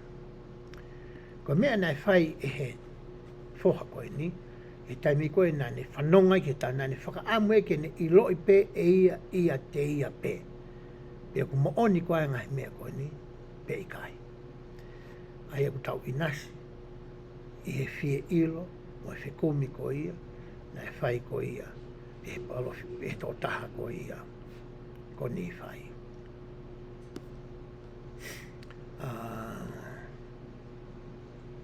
Te ulau whaasipe tohi koe a semisi, pia tui ku tau whiunga aki he konga koe ni. E tohi a semisi wahe uraki vesni maki ono, mo me mauloto e mautoluia ai vesi koe ni, ai aku haia i he historia ko se samita, e taimi koe ia nane whakahoko ai loto, nane whai. Tohi semisi wahe uraki, nesni maki he ono, pe ono lau e ongo vesi koe ni. Ka iai ha mautaha o ku masiva i he poto. Ke kore eia ki he otua, Aia ko ne whaki lahi ki he kakai ko tonga pe, pea kui kai waloki, pea e whaki a kia te ia. Ka e lelei e ne kore i he tui, o ta e whaka, ta e tui. He koia o ta e whaka, o whaka ta e tui, o ku hange ia koe peau o e tahi, o ku whakateka pe whiriaki, mo whiriaki e he matangi. Koe taha e mea whaka osi koia o ku tau whai. I he tau whatongia koia koe tau ako, hange koe mea nā ku whakalawi ke ane nai. O ku ki mua ke whai tau ako, pe mau whai tau ki lotu. Tau whakahaki o tua, ai amanaki koe ke tau ako ne whawhala. Ke tokoni mai hono lau maari e ke te koe. Ta ke whakaha aho tui koia, ke ngai mea koia, o ku ke ako. Aia koe te whito i whakaukau ia hono wa, o ku mai koia. E he re soni koia i he ahoni. Pa te whakaosi ake a ki tala noa koia. Ki he ki tala vau nei hao ki he toko taha filosofa koia kariki ko Socrates. Ko tangata potofo ki ene. Pena hae tala vau koe neo eke ange ki ai. Koe hae mea te uwhai ki u mau ai ai poto mo ilo koia oku ke mau. Pena hanga tokua e he tangata filosofia koe ni, peko filosofa koe ni. Mai tala vau ki matatai. Nā luia tui tai. Pane hanga whakamere ukui e tala vau koe ni. Pia ne ki puke e tala vau i lalo, taim no, whenga poke matapure ke mānawa. Toe tukuhaka ki o longa. Toe eke ange e tangata kone Socrates. Ko hako e mea ki whia mau, ke ilo whainga poto koia. Mo ilo ko mau, toi whakamere o kui. Toi ki ilo olo ange hono wā. I hono tolu, wongo e matapure tuane mana. Koe tau mene, maike ake mase o runga tange he mea. Koe ha mea o ki whia mau lai tai tai mene. Talange e he ki leka koe ni. Ko whia mau e ake o mana waki. Ne talange lewa e he filosefa koe ni. Ka pau te ke hanga o ako. Ta tau pepe koe ako i api ako. Pe koe ako i whuafola. Aki ai mea koe nā ke whakaha i a honi ke te au. Ho whie mau aki hoi vi mo maro i ke mau ha ea ke mānawa aki. Pau te ke whakaao ngā ia i ho ako koe ia whakaata mai. Pe ho ako whakafola. Te ke mau ai poto mo ilo koe ia. O ko mau i au. I he ahoni. Ko ho tau FATONGIA, whakafoi tui tui, whakawhamiri, ke tau wako ai whawawhola, i he lahi ka te tau lava, ko inga ke tau hanga o mahi noe, e ngai whaino hino ko ia eiki, ke te ki tau tonu. Ko te toi whakaukau hono tō lupe he, o ko whie mau ke i loi ai mooni, ia te au pēr. A waifo ke mea lahi i he siasko i ni tau kauai. Pako tui mahalo kai ke ngata pē siasko. Sisu klais kamara ki mui. Ni kako i ngahi kau taha lotu keke. O wae mea kui koe mooni, pe e mea kui koe whakamaha mahalo. Koe whanongo tala noa. Koe mea tokua koe nā whanongo pe he lau ahai. Koe whoi mea e ua o tau whihangangai mo ia. I he tau kau he seaso sisu klaisu kau nai haki moini. Tau te whito ki tamu tau alwai koe ki loki ako. Tamu rato koe sāpate ke ngahi le soni koe tau to koe whanongo ai. O kuiai e toko lahi ku nau hao ke ngai kalasi. Mo mea kui koe whakamaha mahalo. Koe le whakapitania koe assumption. Tokua koe whanongo tala noa pe ia mea. Talange pe he tama koe mea aku pe he. Pe alwai pe iai. Ko tau FATONGIA o tau toru hange koe o mai te toi whakakaukau koe ni. O whie mau ke tau i loi ai mooni ia te ki tau toru. O i kai ke tau whakawhalala ki hani eke. E tamana hoko ai koe me me pa sa so sisu klais ka mana ki mo ni. Ko hinga na ku whenga pihei ke wako e ngore rei. He nei kai te utui au koe mea au tala mai e tōlahi ke te au whekaka me sias koe ni. Koe mea ia o kumooni. Nā ku ilo i au koe kongalahi mea nau tala mai na tō koe nau whanongo tala noa. Koe nau whaka apepe. Koe whaka maha mahalo pe. Te keke hanga he tamai koe ia o whikumi pe whakatotolo pe a whakapapau o kumooni. Nei pe ni ihi pe he taimi koe ni. Ka nai toko si pe haha molofia apito. Ha ni ihi pe he. Pana kuhanga rewa e a uia o whakatupulaki. Ai whahinga whakakau ko ia e ku mo ui. Pana e hoko ia koe mea nā ku mo ui aki e ku kau ki e sias koe ni. Nā ku loto pe au ke uhanga kumi ia te au pe o ku mo oni koe fwoi mea ko ia pe kai. Na kai ki whawhalala au kata. He neo sea ngahi mea ne hoke ku mo ui aku ia. Koe mea koe na talamahe nihi nā ku pehe au nā ku whalala koe ki ai. Koe koto lau noa pe fwoi whamatala ai. Ta koe koe fwoi lasu pe ia. Koe ka fwoi mo oni e tā mātea. Pa nā ku hangare wau whakatupulaki ai mo ui koe ia te au. Te ulawa peke o atu e ngahi whakatata o whikau aki. E hanga ko ia waha o oku pia mo ku waifi e hanga e manofo. Wai ngahi me e ko talaange e au ki ai. Ki mua ki talaange koe ki ai o ko hanga o whakapapau i pau whatotoloi o ku mo oni ai mea koe ia. Wai mea lahi o talamai ko hoaka te au. He koe fo ke hanga i whainga mo ui koe ia. Ke ne kumi pe ia te ia. Ke ne iroi pe ku mo oni pe ku loi. Me tokanga ngia ki whawhalala pe ke ngai whamatala ani ke he. Ta mou ne o mai ngai whamatala ko ia, ko o atu rewa e au ai fo i whakamatala ko ia o ku mooni. O whakatatau ke whakahinohino ai wholofola, whakahinohino ai kautaki, a postolo me kaupalopita, whakahinohino ai toi whakahinohino ko mai ke ngā ke sias koe ni, pa mai ngai mauanga toko ni ke ke. Pea kamata rewa ke masio he manofa family, o me ke whakawhalala mai ku hoaka te au, e ngai mea pehe. Koe au koe ki he mawhetu utaki koe mo e ma whanau. Ko ilo i rewa he maki i whanau, mata whanau toko ua ma te ape. Na ilo i rewa ai anga koe e matuunga koe moho mahoa, e taimi koe ku mawarea i ai hangai mea. Kuna o sanga nā whakapapaui, koe mea koe o kou talange, o kui kai koe mea nā whanau tala noa ai. Pe koe mea tala mai hata. Pe ka pau nā tala mai hata mea koe nā kuhanga atu e whakapapaui, pe o ku mo oni, pe o ku loi mea nā tala mai. Pau tuki hanga re wau o ange ki a ki naua. O pehe tau pe tau whioi koe ia, mo tau wā, mo tau kautaki koe ia, e ngahi woti, mo steki koe ia tau kau ai.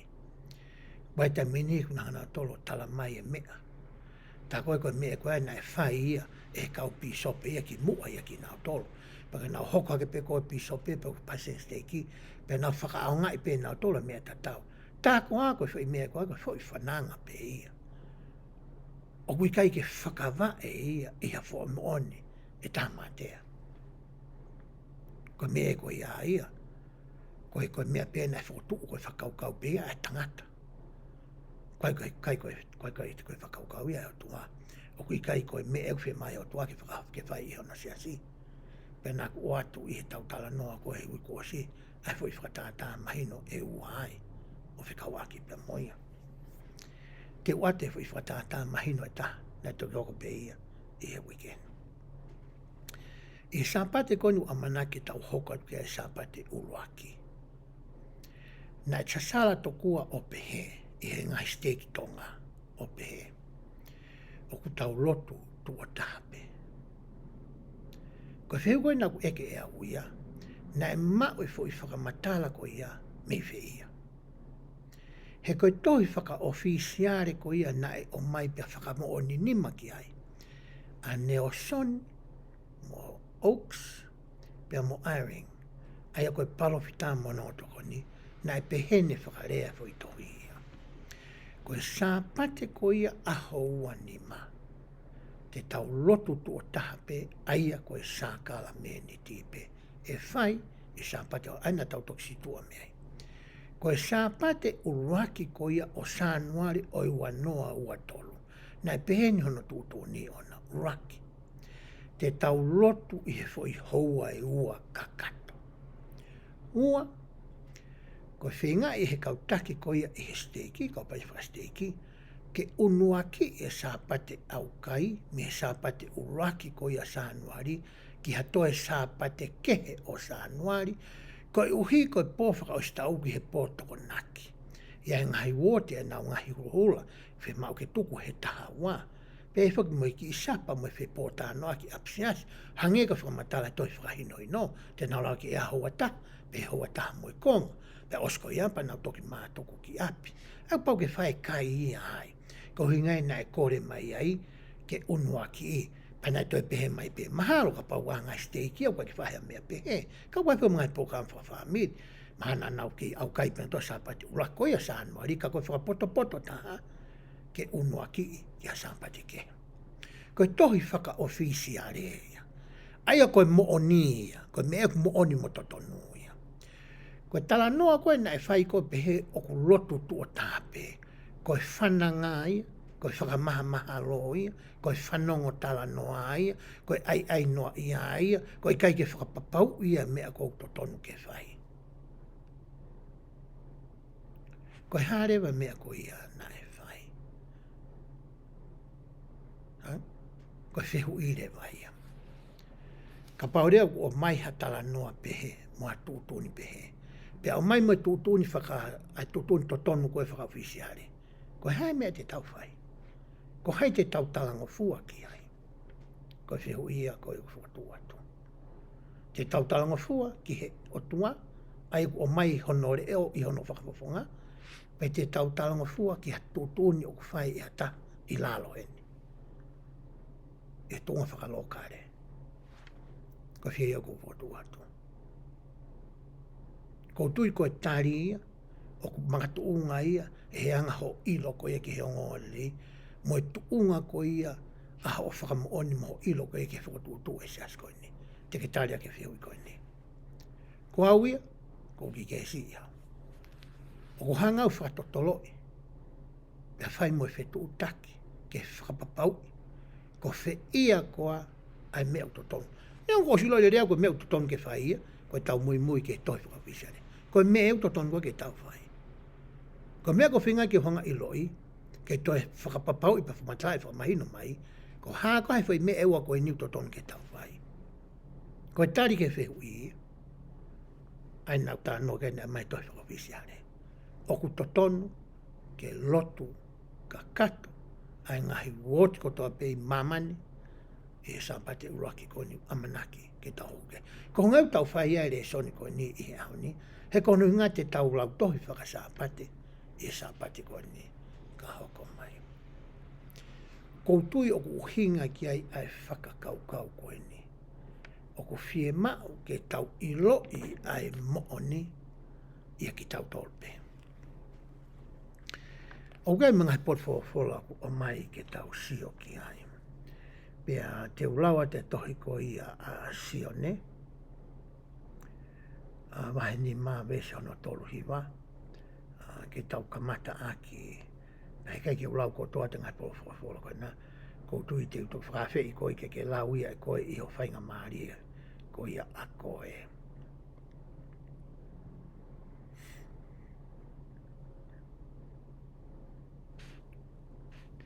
Vese tolu hiwa o ko pehe. O ko mou kumi lahi i he ngahi tohi tapu, koe uhi o ku mou amanaki ke mauai ai mo ui tae ngata. Pea ko ia o ku whakamooni ki a te au.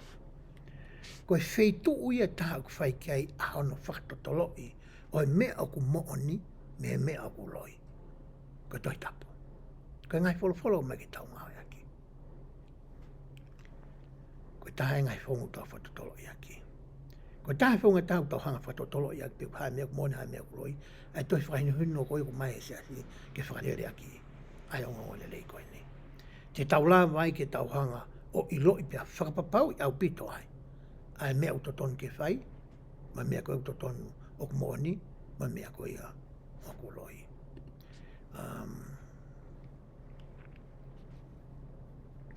E utohi sione pe mau te hoko tai pe ke he sione wahe fitu, lo tonga eku i ai, ves taha ke taha fitu. Pea koutu i te uwheunga aki ia.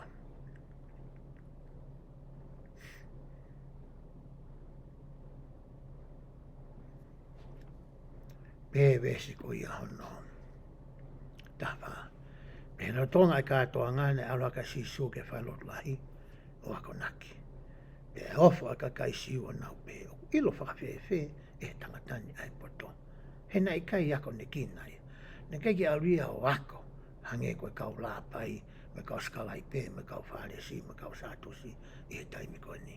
Pe leanga sisu ka teke nao tolu o ne pehe. Koe ku ako naki, o ku i kai ako. Ka akua ana, aia, nā ne whikau au. Koe whotu koku o mai e ves koe ni ia. Hange koe mea nā tāna noa ki ai. Koe mooni kotoa pe, o ku hau ia, pia mehe otua. Pia mono alo ko sisu kalaisi.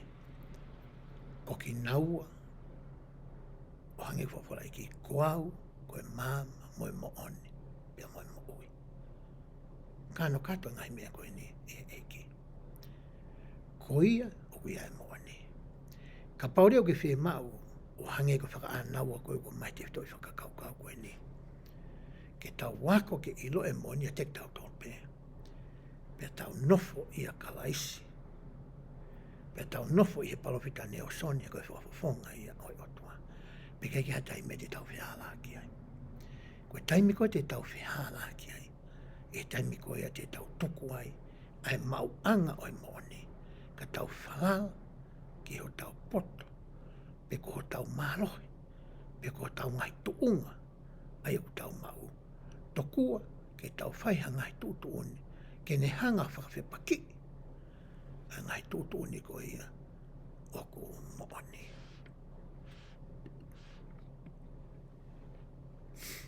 Koe te whitoi whakaukau whakaasi leo pehe. Koe haha mea te whai. Ka pau oku ia i haaku ngai whihui. E tau wako koe o ngare ko ni where mo whawha ngai whihui ia. Oku hao ki he tau ngai whakakaukau. Whotu mai te whitoi whakautora ngai whonga lahi tau te tau lava. Ke tari ake ngai whihui ko ia. Oku tau whipaki mo ia. Uruaki koe tau whikumi ke maa mahino mehe o tua. Pau nau o mai rea ngai mawanga tokoni ko ia. Ko hono ua koe tau ngawe i he tui. Ia te meni he tau whikumi. Ko kai ke mai he o tua i he tari. Kau kai ke pehe ke tuku ai tau ngawe. Tau ngawe pe tato whalala pe ki ai tau tui pe ki ai. Pe pe taimia ten o mai pe tari i he taimi koe te tau whi mau tai. Tene hanga o mai e tari ko ia. Ka te ki tau toa. Pea kono whaose whakaukau pehe. Ke tau sio mo wakai ke ngai mea u tau whihangangai mo ia e mo i koni. Ma ngai mea u tau wako. I he tuunga ko ia o pe koe matso ata koe unga aki e he o tua. Aia koe mea ki he o tua. Aia koe mea ku tai ngata. Ai ke tau sio ke ngai mea lahi. I he mo ui koe ni. O ngake mataso ata ko ia o ngake e ko sisukaisi. Kai koe mataso ata ko ia. O ku ngawe aki e mamani. Me ngai whakaukau ko ia. O ko nau tau ka vei. Ko tui koe konga ia whikau aki pia moe re soni ko ia. I he wikini. Te ulawe si i le wāwia. Ki hangahai mea kehe. Tene lava ke toko ni i koe pia moau. I he ako ko ia te tau whai. I tangu tau aroa te i koe ki loki ako. O ku iai e whai ako ai. Pa iai moe ka wako i loki ako. Pea wairewa ai whetu utaki. I he waha o e whai ako ko e ni. Pea moe ka wako. Pea i he taimlahe ko e whai ako ku ne hanga o tataki ko ia whea rea aki. O ku whai ko ia i he kalasi. Pea waire taimi foki o ku wahe ai. ai kau me mipa ko ia o e kalasi, pea mo e toenga o e kalasi. Ko taimpe ku mau e hataha whainga maaria ke rea ai he kalasi. Ku hoko rewa tō taha ia ko ia koe whai a ko ia. He koe whai rea koe koe whai ako, ko hinga ia pe, ko hataha ku ne hanga to hui, pe tala mai, ha fo i mo on, kia koe pia moa. Paka taim lahi pia ko mea ni hoko, teu lahi apito ai whai a ko ia, whaka ata mai, whaka e loto, whaka mai he ngai whekumi koe ngai maanga tuan kehe, mo teu whakalau maari. Whai mau pe e ne lotu e ka whaka ni nau au kai, e aha kou nau whai ako ai ke tokoni, e whai ako ko ia ku nau whai. Pe haere whai ako ko ia, e kune o sanga whakapapau e mea kotoa pe kua mo ia. Pe taimi kou whai whai wahe aki, pe tu rewa taha ko ia i kalasi, e kune maa e whai taimi minite nima, minite ua pe kai, minite kune mau. Pe haere tamai ko ia, o hau pe ia mo ne whakamahalo, mo ne whakaape, mo ne whanongo tala noa, o ne vahe mea ko ia lolo tonga i he kalasi. Ko mea whakaamu ko ia ai siasi mo ne le sona tau whai, ke tau wako whakafo i tūtui ha taimi ke tau wako ai, ke ua nā tau hau pe o mai whainga maari, pe tau tuu hake o ai mea noa ia, mo ai mea mau taimi, i he lolo tonga ko ia ai kalasi. He koe mea rewa hoko, e kamata rewa ke more ai lau maari e koe kai. E toho aki rewa kalasia ke mamao ai wheare akia, me te whito i toka te rine ko ia, ma te whito i whakaukau whotuu mai, ke ne whakamaa opoi, e ngai wheare aki koe ok whai i he taimi kalasi. Pea ku peheni rewa hange koe ki sāti nā ku atu. Ka pai hae wheako mo ne whu teu hangu asa te whu talamu koe nau tawa aki. Pea tō mai ki tamasi i he ki tahai kau kalasia ha ki ipu. Mo pehe ko ha mea whoki pea mo e tamasi ako. Koe ki ipu pea. Koe mea ta tau pea ku hoko ka pau e tō mai whai ako e ha ki ipu. Nei kai ki hane teu whewhea na ki e kalasi. Pea hao e kalasi u nau ma teu nau tōru. Koe mea rewa hoko e hangere wa ia. O ku ia e whewhu siaki. Hangere u tau te tamasi ako pea si mea whakahela moni koe whai ako koe ni. Mori moni ko taimi o ku tau te kalasi koe ni. Pai toki pehe rewa hai whamatara e kau tangata i loilo koe ni. Ka pau rewa e hai ai tamasi i ako, pea mo e whai ako, ki he whai ako maa o lunga taha, ai ako e lau maari e maa o nyoni. I he teu ko ia o kuna whai. Koe mea rewa e hoko. O hange koe potwala koe na asi atu i he wahe walu. Mesi hono te au o wa. Pai te ukore peke o hanga lau atu. Ai potwala ko ia. I he wahe walu ai na tau toksitua me iai. I he wesi hono te au o wa.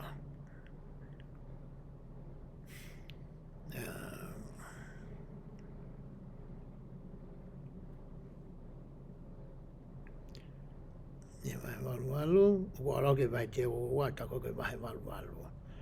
Wahe walu, vesi hono te au o wa.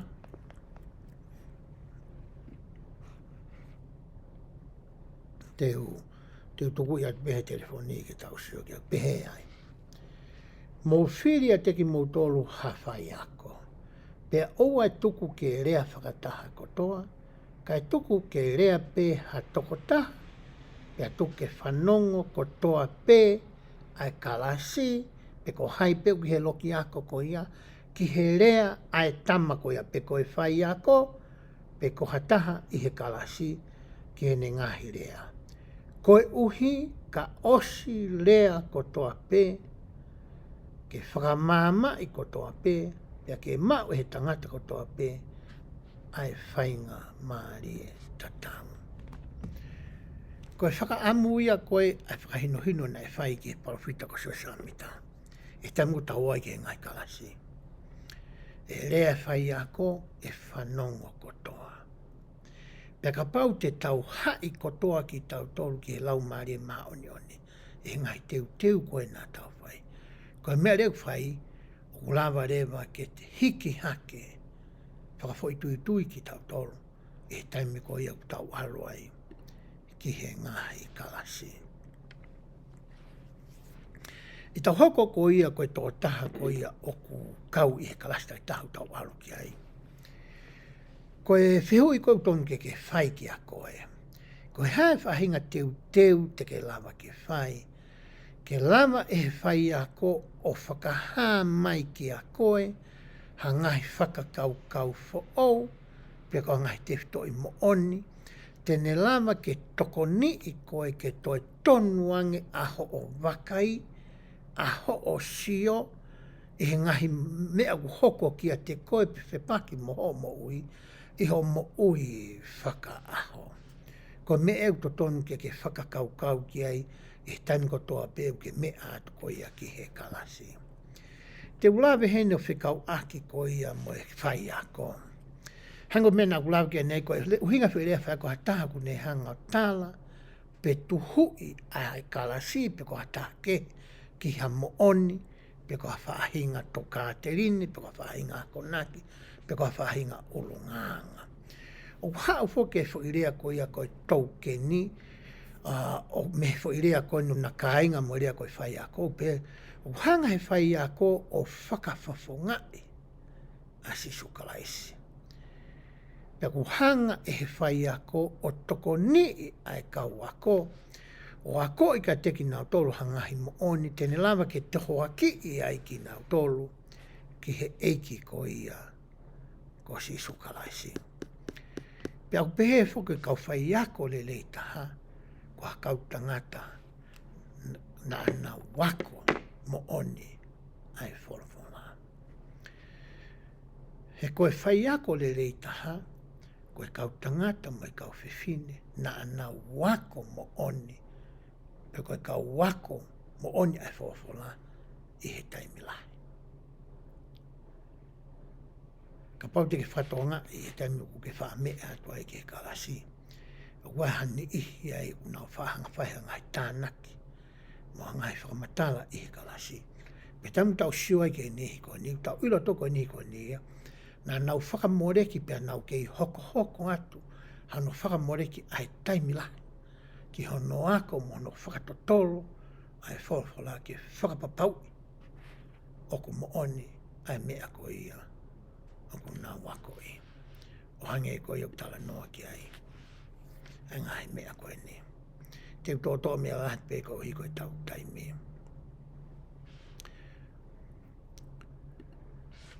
Koe taha fo ke FATONGIA e kau whai a koe tamu te tiu ai koe te resoni. O ku te whakakau ki he ni ihi ko ia e ihe e te kalasi. Ko sione, ko mere, ko pita, se ini, mo hai fua e kau me mipaos. Ke whakau mai ki kau me mipau kalasi, me ngai tuunga o e mo ui o ku nau iai. I he tuunga whakaata mai, a whakae loto, a whakalau maari, whakasino, a hapu e ngai tuunga ke ko ia. O ku ke whakau mai ki ai lolotonga ho teu ko ia ai resoni. Pa ku ke hanga rewa to ai ngai te to I whakakau pe en I. Mana tui koe le so nia ko mai e se asia ngai te toi whakaukau ku lahi. Pena I lo I le pehe se asia u ulahi au pito ia ke whenga ha whai ako, ke ne hanga o whakakakato a ngai te toi whakaukau ko ia, I he ki miniti ko ia o mai ke whai kalasi, ai ko minite ni manoa.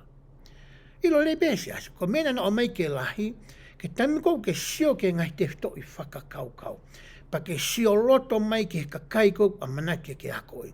Pe koe palai meiri, pe koe tautupu talavou tangata, pe whewhine, pe koe kalasi lalahi. Te ke hanga rewa whiri ha te whtoi whakaukau e ta, pe ua. Ai oku ke iloi, oku taulaki, pe te nau whelawei, mo e kalasi ko a manake ke akoi. Pe ke nofo pe koe ai. Oku laka ange hao a koi ha mea, o ku whekau aki mo e kalasi o manake ke akoi, ha o whenga ke osi katoa ngai te toi whakaukau, o whakatamulu kotoa a ngai whakaukau e whāpenima. Ka hiri ko iau, ko whi tōlu iau, kai ki hane aunga ana e tama tea, ke kakaikou a manake ke akoi. Hoko pēko whakamore ea, me whamore taimi. Ko mea reu whimau ke tau whaetou, ko e tau lotua, I he tau teu, mo e tau sio ke ngahi, ka niko a manake tau akoi, pa e tala mai e he lau maari ke te koe, ai me te ftoi whakaukau ko ia o whia mau ke a koi ka nau tolu i he sāpate takita. Pa ke a koi le mai ia. Ko manatu waru ke toke tae a taha ko e mea ku tui matau la he tenisi. Pia ka mata rewa ke langa ku tui matau. A tau ke toke taha, pia me tamako aka toke tae. Pia tala mai he ukai tama toke tae. Tamako ako inu hao sio mai ka tiau. Hai tamai a ngahe wae he ma. Ka heri kua ko wae matau o kukulanga. Ka veki utalanga ko wae matau. Hai tam toke tae totono. Tamako ko ku tau kei. O sio patange tamato sio ange ke wae masi. Peko e whe he ongo wae. Ai wae ko upalpare ma. Sio ki tamu ene hanga patonga. Ko sio awe wai ka ngai hake ke ongo wae. Tange toke tae sio kona wae matau. O ku ki pupula hano tui. O hinga ki ai whakakaukau ko anu ko taha noa ki ai. E whai ako. Hau me te ftoi whakaukau ko ia. O ku fie mau pea e haonga ki he o kalasi. Koe taha i e FATONGIA ko ia ka whai ako. Nai pehe foki he tō taha ko ni ko Neil A. Maxwell. Koe FATONGIA o e whai ako. Pe koe whai ako ko toa pe. Ke na wakoi ai ngai te ftoi mooni. Ai mea koe o ku mooni. Kai koe mea ku whana o ku whakamaha lo. Pe koe whana koe mea koe ku mooni. Ko hono ua. A ko e mea koe e aonga ki he kau wako. Hanga e pe koe tāno ke toke tā. Koe anga pe koe aluat koe ki a koe. Ka pau ke iloi ai mea hoku whainga tā ia. Pe ka pau ke te hango iloi whainga tā ia. Hai mea te ola toa sio ato ai ka koe. Pēta tau pēta o kalasi. A ko i e mea ko ia i he ngai whakakaukau ko mahi re soni e aonga koe ki he kalasi. Pea pehere wa he tama koe ni. Ko no whakaosi, ko e a ko i ka nao tolu ki he kalasi, ai mahu inga o e taimi ko ia ke whakaaonga i ai, ai ngahi moona ki a koe. Ai koe taimi o mahu inga taha ke whakaaonga i e ahoni. Keke pehe masi te mai foi tau o fu ka tok finga i pe te pe i ka. Fe ma uia ke whakahoko pe i he ahon. Pe rewa he tangata koe ni ko niwa e so tamina ni hoko ai whafonga ko ia o e tapa whakaako e si asi. Koe tau wako ko ia o rei o wea ngahi tuunga ke tau i lo i ai ai o rei agu ngā ke kau whai ako. Uruaki ko no whakamatala i mai ki a te ki tau tolu. Pau pehe ni rewa ano whakamatala i. Hanga whea ko o mai ki mea ilo whakaistoria, whakaaki mo mea whaikai tala noa, ni hanga whakauhinga i hafo i mea utaware ai. Pa ni hanga o mai me ngahi mea keke, o whikau aki mo mea ko i utau tala noa ko i aki ai, whakamatalai. Ko hono ua, o hanga he whai ako, o whakawhi i ki tau tolu, pe whakakore ka tau tolu, pe o mai hanga aue ke tau whai, o whikau aki, pea moe mea ko ia o tau tala noa ko ia ki ai. Ko hono tolu, o tau wako ai ongori, he tau sio ki hani i he ngahi tō onga mo ui whakafu i tui tiu nau whai, o hoko ai ni koe whai taki anga ki a teki tau tolu. Koe mea whakaosi rewa i he tau wako ai ongori, koe taimu tau whakaaonga ia e ngahi mea koe ni, o kulama re ki tau hanga e tau tolu o whakapapau i pe i a te ki tau tolu. Pe o ku mooni koa ai mea nai whakamatala i he whai ako, ai mea koe nai whakahawhi i mai whai ako au ke whakahoko, pe koe mea koe ia nai ai ngai whai taki anga nai o mai whai ako ke whakatātā aki a te whito i moona ni whenga ke ako i. Pe he taimina ku ahi i ai, nai lawa ke uiloi pe o ku mooni ngahi mea tolu koe ki mua, pe o ku loi. Nai pehe rewa e tama koe ni Tōn Palwhita e Talen e Talks. O ku hanga e he ngahi mea koe e tolu nā aku tala noa kia e whakamatala i, e whakahawhi, mo e whai taki anga. O ne hanga rewa ia o mai whai mea koe ni kia te au. O ne hanga e ia whakaloto i au pe whakamāmangia i au, ke uhanga e au o whakahoko ai ngahi mea ko ia nai tala noa ke e whai ako. Ai o pehe rewa e he tangata koe ni ko Talene se Oaks. Hanga ngai mea e tōna aku tala noa ki ai kune whakamatala ai uhinga. Pe kune tala noa ki he kakaina e whai ki ai mea koe au tau tala noa ki ai. Koe haa koe mea au tau tala noa ki ai. Koe wheituu na e hoko ai tala noa koe ia. O kumau katoa ngahi mea e koe ia, me he mea koe na au tala noa ki ai nei. Ki ono whakamatala i, ki ono whakawhi i, pera moe ngahi whai taki anga kou tau sio ki ai. Koe ngahi mea koe au ni whakamatala i ia ai uhinga, wheituu, koe haa, pera moe taimi. Na e hoko ai.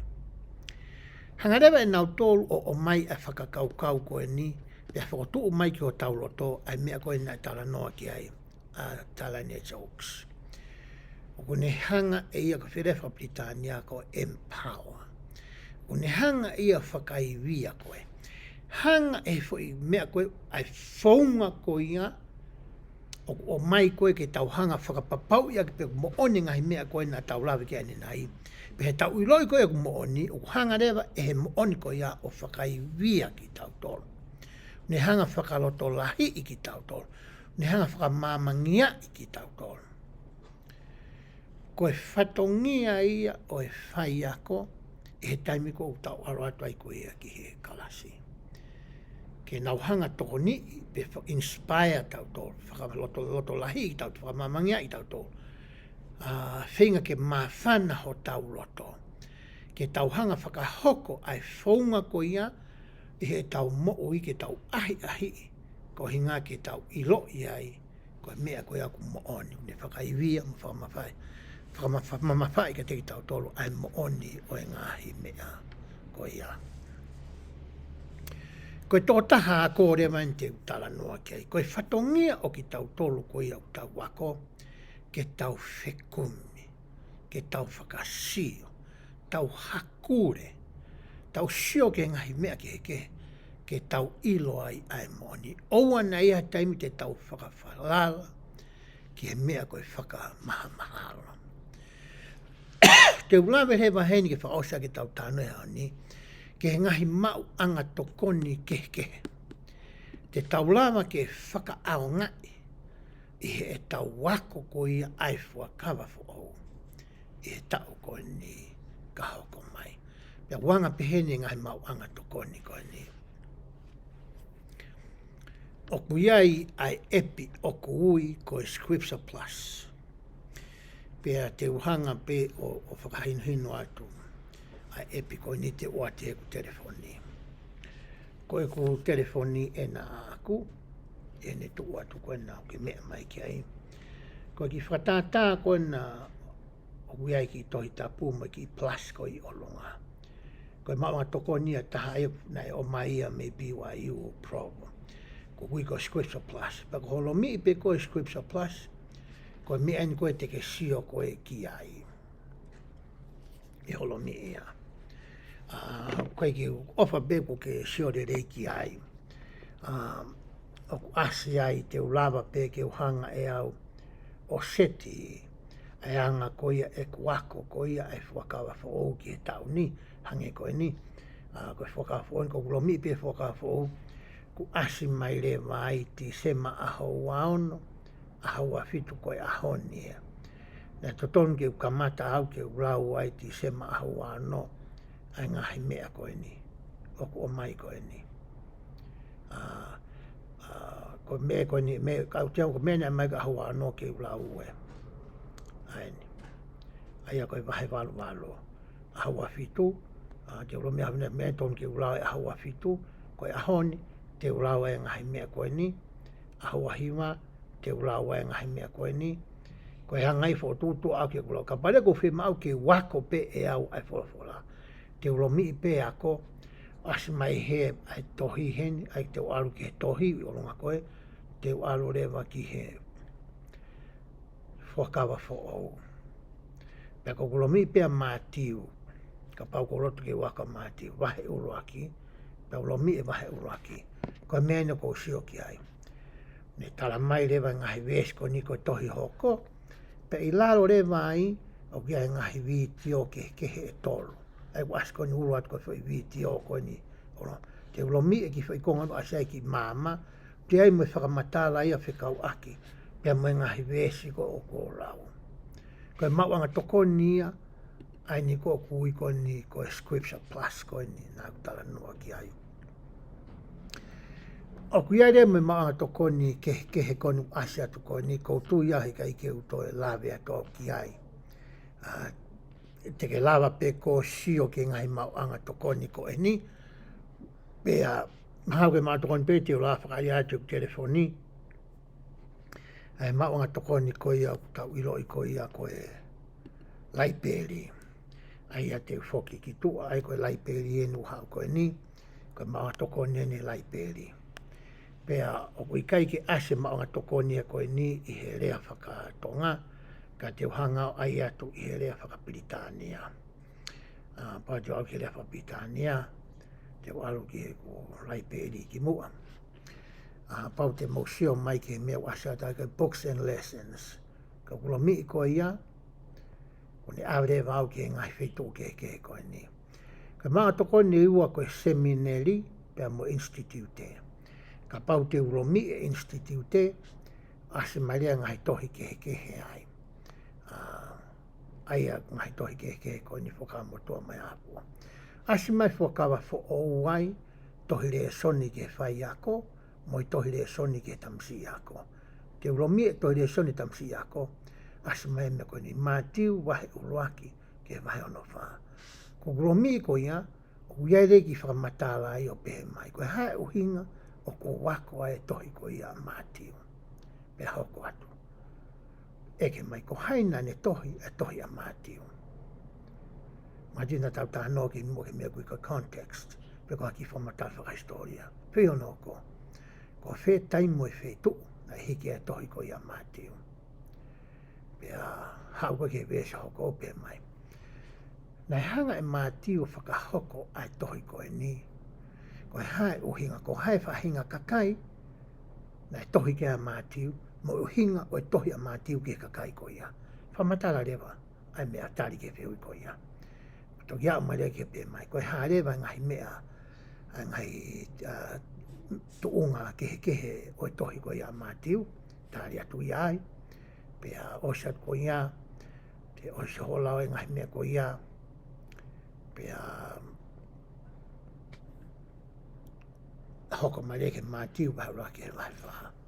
Ne tala mai mea hoi bahura ke vai wha. Ne mamoi fitu, walu mai tahaua, tahatolu ke tānima, o lere ai whamatala koe tohi kātoa mātiu ai. Wano wa fitu, mai mātiu, mai walu. Ne hao rewa koe ke mātiu bahura ke vai wha, ne hanga rewa ia tala mai ai uhinga vesi uraki, mai vesi tāwhitu. Kamata rewa ke ne hanga o vete whakavesi atu ki a koe. Ko manga tokoni ua i ho telefoni. Ko ngahi mawanga tokoni ke koe ni kou tala no asiat koe na he nā. O ku maa uia pia mehe o kalama a piwa i o kui loa koe Book of Mormon Central. Pia ku liriwe he taimine kui koe Scripture Central. Ko liriwe o uia. O ku iai ai ngahi whakamatala ke. O whekau aki mo e whakawa fo o. O ku iai ngahi tohi ke ai. Ngahi sāti. Ngahi whakamatala ai kau tangata toke tā i he whorafora. O whekau aki pia mo e whakawa fo o. Ko ngahi mawanga tokoni ke ia tene lawa tokoni i ki tau tolu. O ke tau whakakakato ai whakaanaua koe o mai e here soni ko ia o e aho ni. O ku tau FATONGIA aki a e tau wako ko ia a e ongonga le reikoni. Me ngai te whito i whakakaukau na aku tala noa ki ai. Te ukore ke uhanga whai haki whakamā opo no.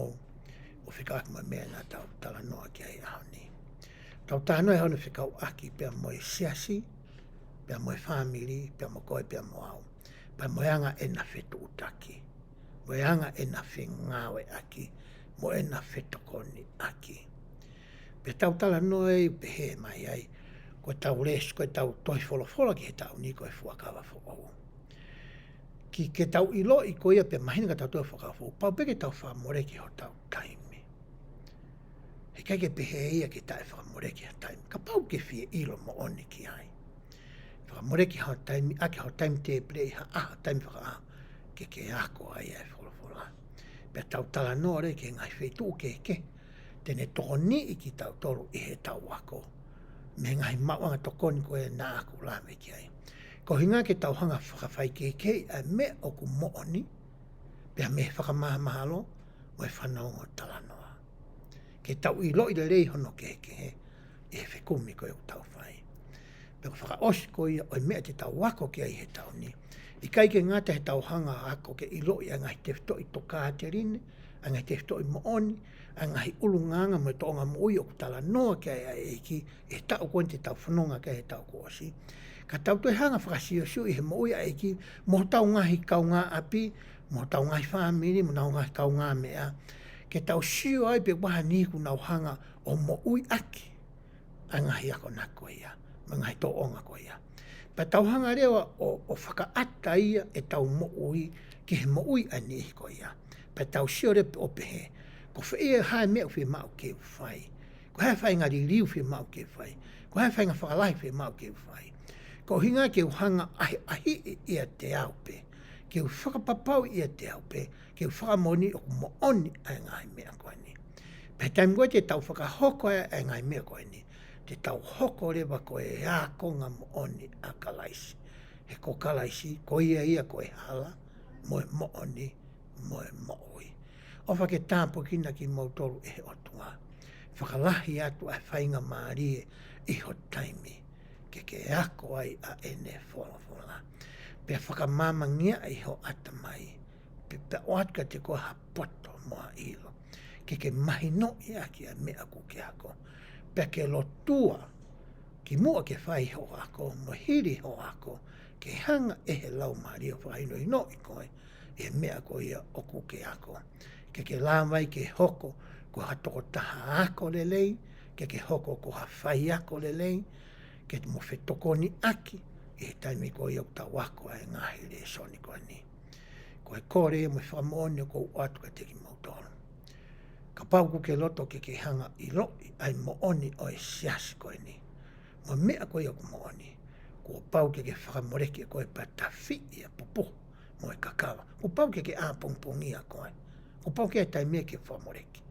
Ka uhi ka ke toki mau, pe ke utu. Ai ola ko ia aho o ako whakaaho. Ke whakalahi aho ilo. O hange ko whakaanawa. Ke tau hoko ko e kaua konga mooni a sisu kalaisi. E wafa a sisu kalaisi. Amen.